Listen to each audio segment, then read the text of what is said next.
പിതാവേ അനന്ത നന്മയാകും പരമോന്നതാ,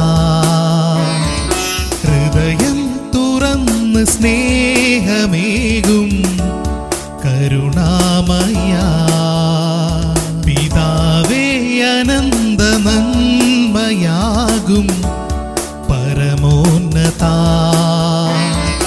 ഹൃദയം തുറന്ന് സ്നേഹമേകും കരുണാമയാ. കൃപയോലുമേകനാമം പരിപൂജ്യമായിടേണം, തിരുവിഷ്ടമെന്നുമിവിടെ പ്രിയമാകണം, നിറവേറണം. പിതാവേ അനന്ത നന്മയാകും പരമോന്നതാ, ഹൃദയം തുറന്ന് സ്നേഹമേകും കരുണാമയാ.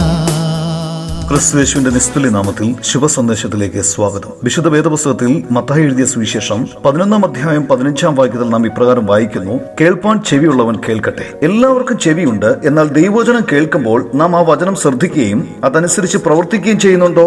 അതെ എങ്കിൽ നാം ദൈവത്തോട് അനുസരണമുള്ളവരും ദൈവം നമ്മിൽ സംതൃപ്തനുമാണ്. എന്നാൽ നാം ദൈവത്തിന്റെ വചനം കേട്ട് അതനുസരിക്കാതിരിക്കുകയും നിന്ദിക്കുകയും നിഷേധിക്കുകയും ചെയ്താൽ നാം ദൈവത്തിനെതിരെ പാപം ചെയ്യുകയും അവന്റെ ശിക്ഷ അർഹിക്കുകയും ചെയ്യുന്നു. ദൈവവചനം കേട്ട് അനുസരണമുള്ളവനായി കണ്ടാൽ യേശുക്രിസ്തു പറയുന്നു അവന് കേൾപ്പാൻ ചെവിയുണ്ട് എന്ന്. ദൈവവചന പ്രകാരം കർത്താവായ യേശുക്രിസ്തു ഈ ലോകത്തിൽ മനുഷ്യനായി അവതരിച്ചു. നിരപരാധിയും നിഷ്കളങ്കരമായ ജീവിതം നയിച്ചു. സർവ്വമാനവരാശിയുടെയും പാപഭാരം ഏറ്റെടുത്ത് സ്വയം ക്രൂശിൽ യാഗമായി തീർന്നു. 3-ാം ദിവസം മരിച്ചവരുടെ ഇടയിൽ നിന്നും ഉയർത്തെഴുന്നേറ്റു. ഈ സുവിശേഷ വചനം കേട്ട് യേശുക്രിസ്തുവിൽ വിശ്വസിക്കുന്നവൻ രക്ഷിക്കപ്പെടുന്നു. അവൻ ദൈവരാജ്യത്തിന് അവകാശിയായി തീരുന്നു. ഈ ശുഭസന്ദേശം കേട്ട് കർത്താവായ യേശുക്രിസ്തുവിനെ സ്വീകരിച്ചാൽ നിങ്ങൾ രക്ഷിക്കപ്പെടും. നിങ്ങൾക്ക് കേൾപ്പാൻ ചെവിയുണ്ടെന്ന് തെളിയും. അങ്ങനെ ചെയ്യാൻ ദൈവം നിങ്ങളെ സഹായിക്കട്ടെ.